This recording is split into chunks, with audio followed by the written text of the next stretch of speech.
Today we're tackling everyone's favourite treat, chocolate chip cookies. I'm Barney Desmazery, a food editor here at Good Food, and I'm going to show you how to make cookies that are perfectly chewy, packed with chocolate, absolutely irresistible. Let's get baking.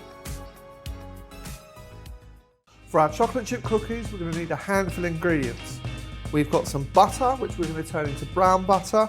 We've got two types of sugar. I've got a light brown sugar and golden caster sugar. We've got two types of flour.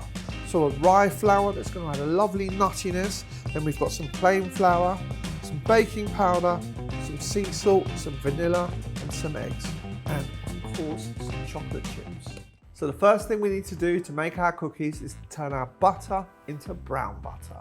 This stage is not essential. You can make perfectly good cookies with just softened butter, but turning it into brown butter just takes them to the next level.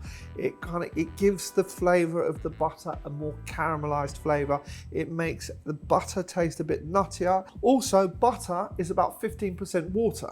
So by browning the butter, we're evaporating that water and we're getting just the fat solids from the butter, and it's going to give the cookies a more crumbly texture. This is a lovely technique to learn on its own. So whether you're making pancakes or if you're making other cakes and bakes, browning butter is a lovely way of adding just another layer of flavor.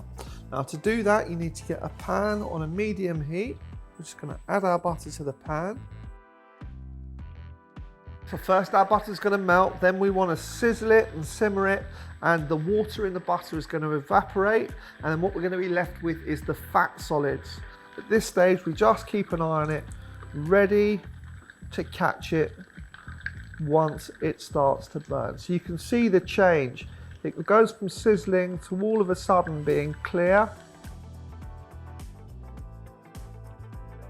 So there's our brown butter. We're going to leave that to cool a little bit whilst we mix our other ingredients, and once it's cooled, we're going to mix it into our cookie dough. So whilst our butter is cooling, we're going to mix our dry ingredients together. So for this, I'm using plain flour, and then to make these cookies next level, we're adding 100 grams of rye flour. Now, rye flour isn't essential for this recipe. If you did want to use just plain flour, that would be fine. You could just use 200 grams of plain flour. But if you do have some rye flour, or you want to go out and get some, it adds a really lovely nuttiness to it. And because of the way that rye flour is, it has less gluten structure than plain flour or wheat flour, it again makes the cookies really lovely and crumbly, makes them really short textured. So the two flours go together. We're going to add our bicarb and our baking powder. We've got equal quantities of each. We're going to mix all our dry ingredients together. So in there is our plain flour, our rye flour, our bicarb, and our baking powder. And we're also going to add, because this is all our dry ingredients, our salt. So now our butter's cooled. It's come to room temperature. It's still liquid, but it's at room temperature. We're going to add our sugars. So I'm using two types of sugar. I'm using light brown sugar to give it a lovely sort of toffee molasses flavor. We're adding golden caster sugar for sweetness, and we want to mix the two together. So we just want to hydrate the sugar in with the butter, and then we're going to add our vanilla. When that's all mixed together and everything's sort of sludgy and nice and the butter and the sugar are well combined, we're going to go in with our eggs.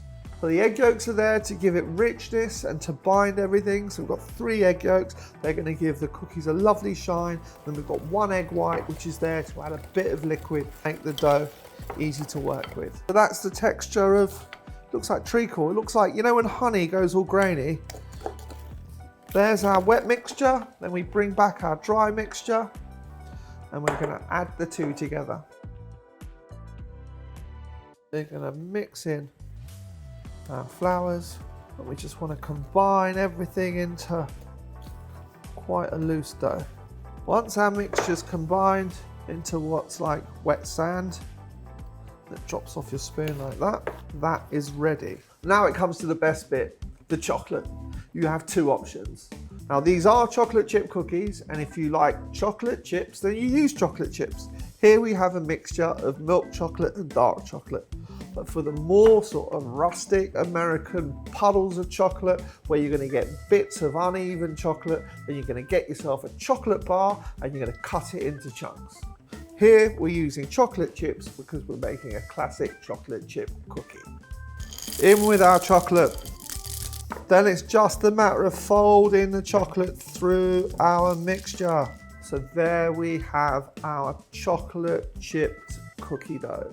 Doesn't that look beautiful? Look at that. And this is irresistible, so if you want to bake it straight away, go for it. You're going to get really nice cookies. But with anything like this, you get a lot more flavour if you leave it to chill for at least 24 hours or up to a couple of days. So what seems to happen is that the flour hydrates with all the other ingredients. You get more depth of flavour, and actually the cookies themselves seem to take on a chewier texture if you leave them in the fridge. So with that in mind, here's some dough that we made yesterday. So this dough has been sitting in the fridge for 24 hours and it's chilled, but it's still workable, and we now need to divide it into 12. So there are a couple of ways of doing this. If you wanted to, you could get yourself some digital scales.